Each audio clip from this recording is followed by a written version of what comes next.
Mesdames et messieurs, bonjour.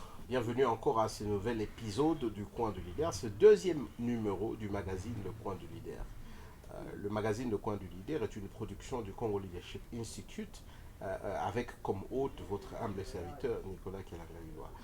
Le Congo Leadership Institute croit que Dieu a doté la République démocratique du Congo des jeunes talentueux, des jeunes visionnaires, des jeunes qui, petit à petit, partout où ils sont en train de créer ce Congo meilleur.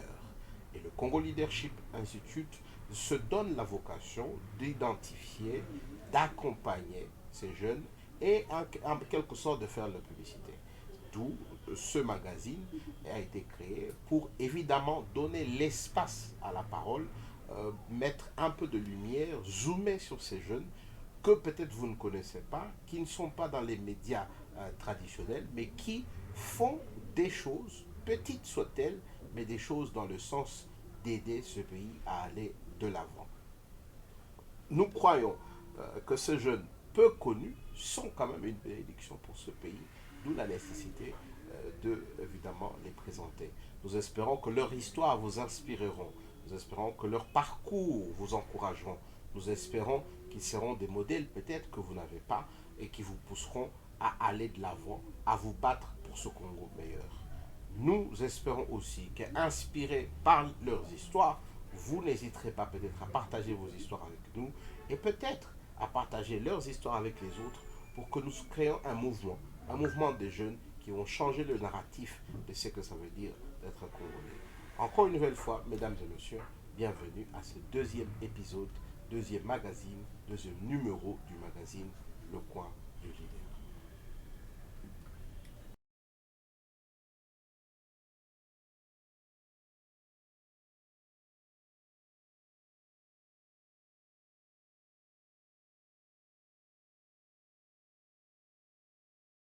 Comme nous le disions un peu plus tôt, il y a des jeunes qui essayent de construire le Congo, qui se battent petit à petit, comme des abeilles, qui apportent leur petite contribution pour que ce pays soit un pays meilleur. Aujourd'hui, nous recevons dans ce numéro Monsieur Justin Bakenga. Justin Bakenga est le fondateur et directeur de Harmony Business. Monsieur Justin, bonjour. Bonjour. En- pour commencer, nous allons simplement vous demander de vous présenter, de vous dire qui vous êtes, c'est quoi Harmony Business, comment vous avez commencé Harmony Business. Parlez-nous un tout petit peu de vous-même, Monsieur Justin. Ok, merci beaucoup pour cette opportunité. C'est un plaisir pour moi de participer dans ce deuxième numéro du magazine du coin du leader. Et pour me présenter, je me nomme Justin Bakenga. J'ai un diplôme de licence en santé publique. Je l'ai obtenu, je crois, en 2015 à l'ISTEM Bukavu. Et de là, c'est c'est là que ça a commencé. Et il y a eu un problème chez nous, comme tout le monde. Il y a eu un problème de chômage. Et du coup, j'ai commencé à faire des recherches partout, comme tout le monde. Mais je suis tombé sur une belle opportunité de formation. Et j'ai suivi une formation en leadership au Congo Leadership Institute, qui m'accueille heureusement aujourd'hui dans un nouveau cadre de Congo Leadership Institute. Et c'est là, après la formation, ça m'a beaucoup plus inspiré à prendre un peu d'autonomie de moi-même. Et en 2017, en 2017-2018, comme ça, j'ai pensé qu'il fallait créer quelque chose en termes d'entrepreneuriat qui pourrait m'aider à me soulager et à aider aussi les amis, la famille et le pays en entier. Et c'est ainsi que l'idée de création de Harmony Business a commencé. Harmony Business. Et voilà, donc nous avons ici, et c'est là où ça devient intéressant, vous êtes jeune, vous êtes diplômé, vous êtes allé à l'école, évidemment, à l'université, parce que vous espérez avoir du travail, mais la réalité de notre pays est que bon, les jeunes, ils terminent, et ils sont nombreux qui nous suivent, hein, ils terminent les études et ils ne trouvent pas du travail. Là, au lieu de rester à la maison et de croiser les bras, vous vous êtes dit, écoutez, je vais chercher, et le long du chemin, vous êtes tombé sur cette idée d'entrepreneuriat, et vous avez entrepris, vous avez créé votre propre entreprise, Harmony Business. Je sais que j'ai un peu d'inside knowledge que Harmony Business n'est pas encore la grande entreprise qui emploie tout le monde. Mais au moins, c'est une entreprise qui vous permet de subvenir à vos besoins et d'aider vos clients et avoir accès à des services de qualité. Alors, quel était le parcours dans la création de votre entreprise? Quelles étaient les difficultés que vous avez rencontrées? Pourquoi est-ce que un licencié en nutrition, tout d'un coup, se retrouve en train de créer une entreprise et de se battre chaque jour pour que cette entreprise avance? Ok, merci beaucoup. L'idée de créer Harmony Business est venue du fait que, vous connaissez, comme vous venez de le dire, le pays est tellement dans une situation où le travail est tellement compliqué pour l'obtenir. Et je me suis donc inspiré des autres jeunes à aller chercher de l'emploi ça et là, et puis ça n'a pas marché. Et du coup, après que j'ai suivi cette formation, je l'avais déjà dit tantôt, et l'idée m'est venue qu'il fallait que je prenne cette initiative. Et Harmony Business a vu le jour en 2018, comme je l'ai dit. Et ça a commencé très petit et ce n'est pas vraiment quelque chose de très facile. Et même si on peut dire qu'on a commencé, mais ce n'est pas facile. C'est toujours un travail dur à faire. Euh, D'abord, on peut avoir des idées de créer quelque chose, mais encore dans le cœur, on se dit non, il y a encore la peur. Donc, il y a des doutes qui vous poussent toujours à dire que est-ce que je peux faire ça, est-ce que je suis en mesure de concrétiser cette idée, est-ce que cette idée sera au moins géniale, est-ce que sera appréciée par l'environnement, les gens autour de nous. Et tout cela amène de blocage de créer quelque chose. Et moi aussi, j'ai été aussi affecté par cette idée. La communauté, d'abord la famille ne veut pas que vous puissiez faire ce genre de choses. Et puis quand vous terminez justement les études comme ça, la société croit que wow, vous ne pouvez pas faire autre chose qu'aller chercher l'emploi.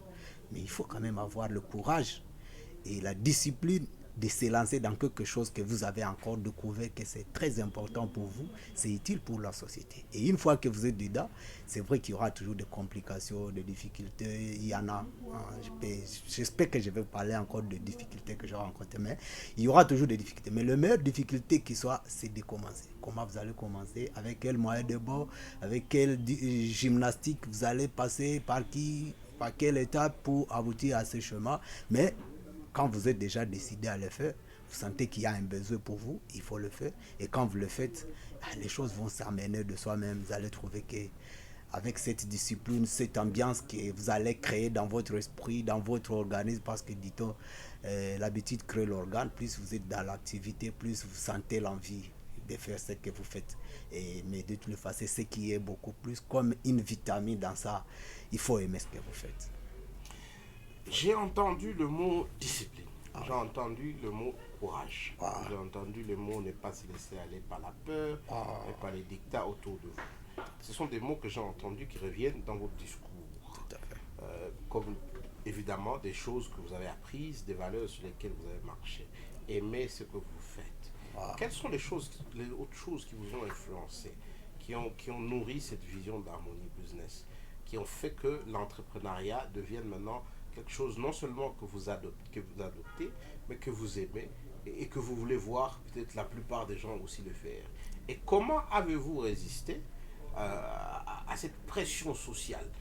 La pression sociale, on la connaît tous, c'est celle d'avoir un travail, vous allez au travail à 9 heures, vous revenez à 17 heures dans un bureau. Comment vous avez résisté à cette pression sociale? Ah oui, ce que je peux dire, je peux vous dire que la pression sociale, c'est vraiment un handicap pour tout jeune qui veut commencer une entreprise. C'est pas facile face à cette pression sociale, mais pour y arriver, pour vaincre cette peur, cette pression sociale, et je crois qu'un jeune qui veut commencer, il doit être d'abord lui-même. Il doit accepter que c'est d'abord sa vie, c'est d'abord lui qui entreprend. Ce n'est pas cette communauté qui entreprend. Et en plus de cela, lorsqu'on commence, on est en difficulté, une personne normale doit se dire que les difficultés lui appartiennent. Ce ne sont pas les difficultés de la communauté, mais ce sont ses propres difficultés. Et quand il réussit dans ses activités, c'est ensemble dans la communauté maintenant qu'on réussit. Mais dans les difficultés, on essaie. Mais là, pourquoi ils ne font pas commencer une activité? Il faut entreprendre parce qu'on se dira, dans cette activité, il n'y a pas une tante, une mère qui va subir toute le rigueur de la nature. Mais lorsque je vais réussir dans cette activité, c'est vrai que les tantes, les parents, les amis, tous ces gens-là autour de vous qui vous disaient que ce n'est pas possible, ils vont venir vers vous pour vous poser maintenant des questions. Comment est-ce possible que vous avez tenu? Mais ce qui pousse à quelqu'un de tenir, je crois, c'est d'abord l'amour de ce que l'on fait.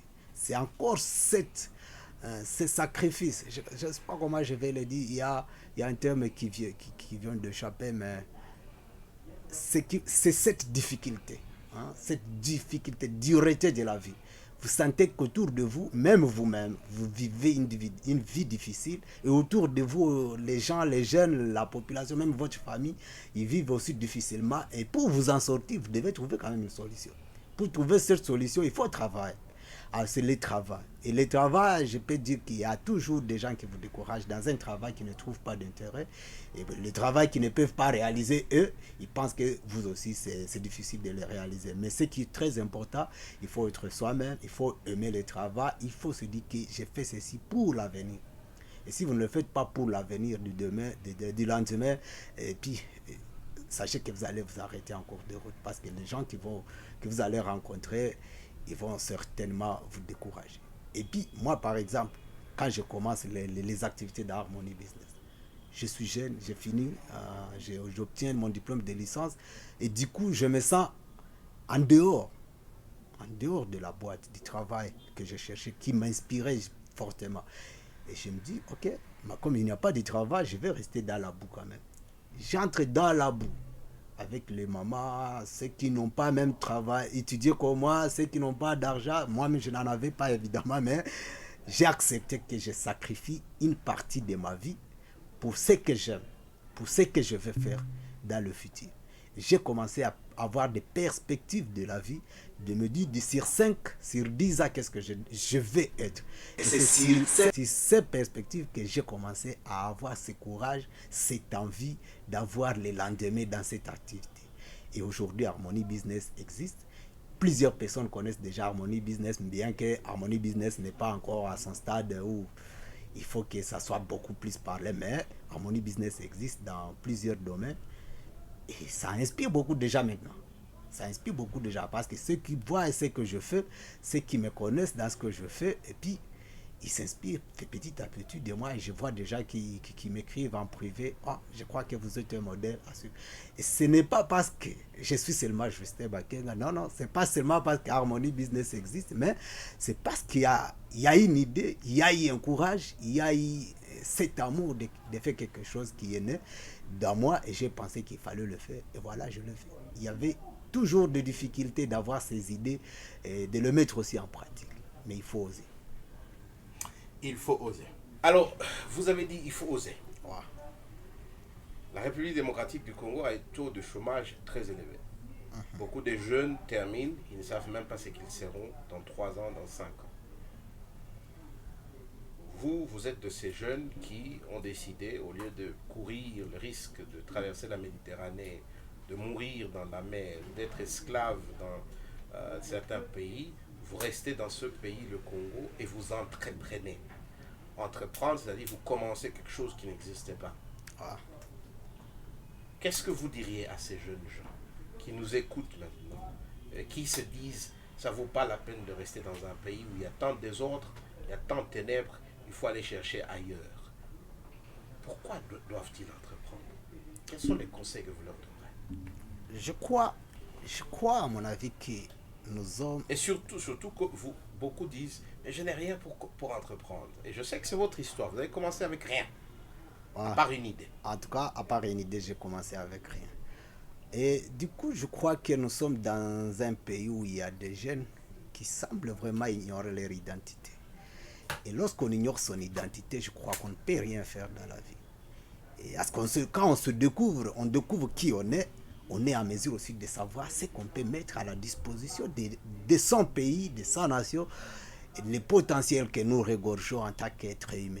Et lorsqu'on le connaît, c'est facile de se mettre au travail et de se lancer. Et maintenant, pour ces jeunes qui pensent que les résultats, les changements viendra d'ailleurs que dans ce pays, parce qu'ils ne croient plus à ce pays. Je crois que j'ai été aussi comme eux. À un moment donné, je croyais que ce pays était vraiment invivable, qu'on ne pouvait plus vivre dans ce pays. Et parfois, quand je traverse aussi des difficultés dans mon travail, parce qu'il y en a des difficultés dans mon activité liées à la surtaxation, aux menaces liées aux gens, avec qui je travaille ou ceux qui sont censés nous administrer, je pense souvent aussi que c'est une déception pour certains jeunes ou pour beaucoup. Mais pour un jeune qui se connaît, je crois qu'il y a beaucoup de conseils. Il ne faut pas fuir sa patrie. Il faut d'abord aimer son pays. Et lorsqu'on découvre l'amour de son pays, on sait déjà découvrir qui on est et ce de quoi on est capable. Facilement, quelqu'un, un jeune Congolais, il y a des potentialités dans le pays, dans beaucoup de secteurs. Je crois que le pays est encore trop vierge. Mais les jeunes veulent avoir de l'argent facile. Ils veulent avoir des choses faciles, être sur Internet, taper je ne sais pas moi quel mot, et puis l'argent arrive dans leur compte de banque. C'est pas ça, il faut avoir du travail. Moi, ce que je constatais dans le Congo, c'est que le Congo est encore vierge sur tout le plan. S'il faut investir dans l'agriculture, les espaces, nous en avons. S'il faut investir dans l'élevage, il y a assez d'espace, il y a assez de bouches à nourrir également. S'il faut investir dans, je ne sais pas, dans le commerce général, il y a beaucoup de besoins dans ces domaines. Pourquoi leur fuir le pays? Ce qui pousse les gens à fuir le pays, c'est parce que d'abord, ils n'ont pas quelqu'un qui leur a donné cette envie d'aimer le pays, ce courage-là de découvrir le pays et la beauté du pays. Et ça pousse à ce que les jeunes commencent à penser que la vie va mieux ailleurs qu'ici au Congo. Mais moi, je vis déjà sur les réseaux sociaux, et ceux qui veulent aller à l'étranger, ils meurent en cours de route. Et d'autres sont maltraités comme des esclaves dans leur vie. Alors, lorsqu'on pense que les solutions pour soi viendra d'ailleurs, on ne sait pas assumer sa vie. On se laisse distraire, on se laisse par tout le vent qui arrive, on pense qu'on va trouver des gens. J'ai d'ailleurs un exemple d'un ami qui a vendu tout ce qu'il avait pour aller au Kampala, pour trouver l'opportunité d'aller en Europe. Je ne sais pas. Ça fait 5-10 ans qu'il n'est pas allé en Europe. Il est toujours perdu à Kampala dans les camps de réfugiés et sa maison perdue. Il a honte de rentrer au pays. Pourquoi? Parce qu'il n'a plus où aller au pays. Il a vendu tout ce qu'il avait. Et il a peur aussi de commencer encore zéro. Et pourtant, il était déjà à un niveau très élevé de la vie, à un standing. Mais pour le jeune, il faut avoir le temps d'étudier sérieusement qui on est. Et il faut se poser des questions, il faut poser aussi à Dieu parce que nous sommes une créature de Dieu, évidemment. Et pour le savoir, évidemment, il faut en tout cas être ancré dans la vie spirituelle. Et si on n'est pas là-bas, on va penser que c'est dinéa. Mais Dieu a réellement un plan, comme le dit la Bible, pour chacun d'entre nous et pour le pays entier. Et le plan de Dieu pour le pays, ce n'est pas que les gens aillent à l'extérieur. C'est pour que les gens qui sont ici, qui sont nés ici au pays, ceux qui sont déjà même à l'étranger, ils peuvent venir, qu'on travaille ensemble, chacun dans un secteur qui se trouve capable de produire des potentiels, et produisent. Et lorsque nous produirons des services ici au pays, nous allons rendre le pays aussi vivant. Et c'est ce qui fait l'équilibre. Ce n'est pas seulement qu'on doit entreprendre, c'est pas être entrepreneur, il faut faire aussi la politique, le monde associatif. Il y a beaucoup de choses à faire dans ces pays, et ce qui pourrait amener aux gens du changement que nous voulons. Et le changement ne viendra pas d'une seule personne, ça viendra de nous tous lorsque nous allons commencer à changer le paradigme de vie.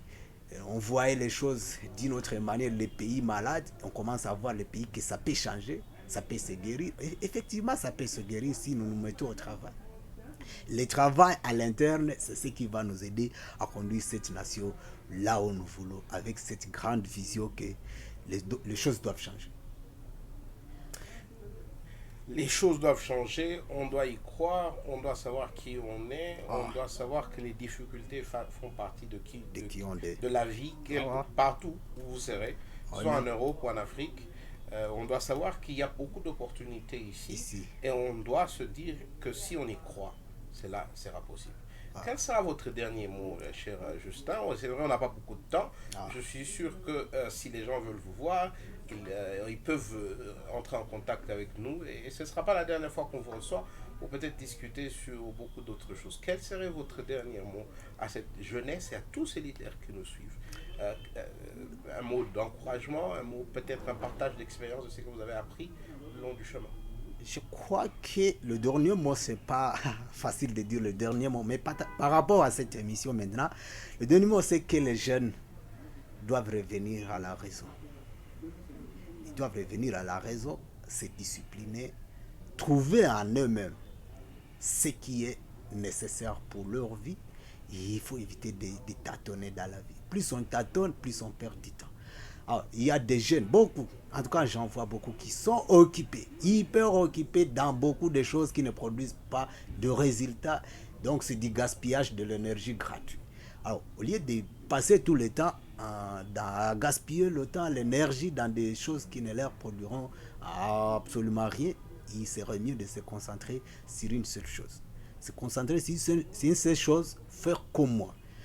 Depuis 2016, je peux compter combien de fois j'ai pris un verre de bière avec les amis dans un bar ou quelque part où ça fait vraiment beau à voir. Je me suis discipliné depuis 2016 que j'ai découvert le Congo Leadership, que je dois investir dans moi. Créer une discipline qui me permet d'être toujours à la maison en train de réfléchir sur qui je dois être, qui je serai et qui est-ce que je suis. J'ai commencé par réfléchir sur mes antécédents, donc mon passé. J'ai passé sur mon présent et puis mon futur. Et cela m'a amené à croire que je dois faire quelque chose de très important pour mon avenir. Et c'est là que j'ai commencé à me discipliner. J'ai resté dans ma chambre, je n'avais pas encore du travail, en train de lire des livres, suivre des podcasts, des vidéos de motivation, suivre beaucoup d'éléments qui entrent dans le cadre de ce que je voulais faire dans le domaine de l'entrepreneuriat. Et c'est ce qui m'a poussé réellement à demeurer, à être plus dynamique dans ce que je fais. C'est ce qui m'a donné cette assiduité, cet amour du travail. Les parents, les amis, tout ce qui était autour de moi n'ont pas créé à ce qui était possible de faire ce que je peux faire. J'ai fait, mais aujourd'hui, je l'ai prouvé que c'était normal et c'était possible. Maintenant, les jeunes pensent qu'ils seront possibles en s'habillant bien, en ayant un bon téléphone, qu'ils ne sauront même pas comment on trouve de l'argent. Mais ce qui est très important, c'est on peut avoir un bon téléphone, ce n'est pas mauvais. On peut avoir des bons pantalons, des belles chemises. L'argent, on ne le ramasse pas. L'argent, on le crée. On crée l'argent, on est dans un business, on est dans une activité quelque part. On se crée l'argent. L'argent autour de nous. Il y a l'argent qui circule dans les poches des vieux. Mais les gens ne veulent pas trouver cet argent. Pourquoi? Parce qu'on est distrait, on est emporté dans beaucoup de choses. Un deuxième élément, c'est que nous avons des jeunes qui ne sont pas dignes de confiance. Même si on devrait entreprendre, l'élément capital dans tout ça, oui, il faut avoir de l'expérience, il faut comprendre les business, mais il faut aussi avoir cet attrait à la confiance. Avoir confiance de soi, mais aussi inspirer confiance à d'autres personnes autour de vous. Parce que de vous-même, vous ne pouvez pas. Mais lorsque vous avez 2, 3, 4, 5 personnes qui font confiance, mais il faut vous dire que vous avez déjà plusieurs atouts déjà pour commencer votre activité. Et ça vous permet de dégager toute l'énergie que vous avez. Et ça vous ouvre à plusieurs opportunités. Monsieur Justin, merci beaucoup. Son dernier mot était simple. Investissez en vous. Soyez discipliné et soyez digne de confiance. Surtout si vous voulez entreprendre. J'espère qu'on aura une autre opportunité de rencontrer le directeur de Harmony Business pour plus de conseils, spécialement en ce qui concerne l'entrepreneuriat. Oui, je crois aussi que le Harmony Business est en train de croître petit à petit. Et dans les jours à venir, je sais que ça sera une bonne activité, une bonne affaire. Je n'ai pas de doute et on vous reviendra très bientôt. Merci. Merci beaucoup. Mesdames et messieurs, merci d'avoir été nombreux à suivre ce nouveau magazine, le deuxième de notre de Congo Leadership Institute, magazine dénommé Le Coin du Leader. Le Coin du Leader est un magazine conçu et présenté par le Congo Leadership Institute et évidemment avec comme hôte votre humble serviteur Nicolas Kalangaliloa. Le Congo Leadership Institute est une organisation qui a pour mission la promotion de la jeunesse, la valorisation du leadership endogène congolais et serviteur au travers d'un modèle spécifique pour notre pays. Nous espérons que cela a été un plaisir pour vous de suivre l'expérience d'un jeune leader qui n'est pas très différent comme vous et nous espérons que cela vous a aussi inspiré peut-être à commencer, peut-être à entreprendre, peut-être à réfléchir sur ce chemin. Merci d'avoir été nombreux à nous suivre sur nos différentes plateformes. en ligne sur les chaînes YouTube et tous les autres. Et nous vous invitons à revenir nombreux pour notre prochain magazine. En attendant, nous aimerions vous demander de nous aider. Partagez aussi massivement que vous pouvez avec vos amis, avec toute autre personne que cela inspire. Et créons ensemble une nouvelle histoire, un mouvement, un nouveau narratif pour le Congo. Et rappelons à la jeunesse que c'est possible. C'est possible de changer ce pays. C'est possible de le rendre meilleur et différent. Appliquez les principes que vous avez appris de cet épisode et espérons qu'en les expliquant, ils vous inspireront. Et ensemble, nous changerons le destin de ce grand pays et ce grand et beau pays qu'est la République démocratique du Congo. Il est temps que le Congo retrouve sa place de grandeur dans le monde, sa place de choix dans le monde.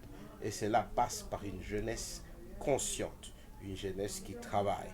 Cela passe par vous et moi. Que Dieu vous bénisse abondamment et à très bientôt pour un nouveau numéro. Merci.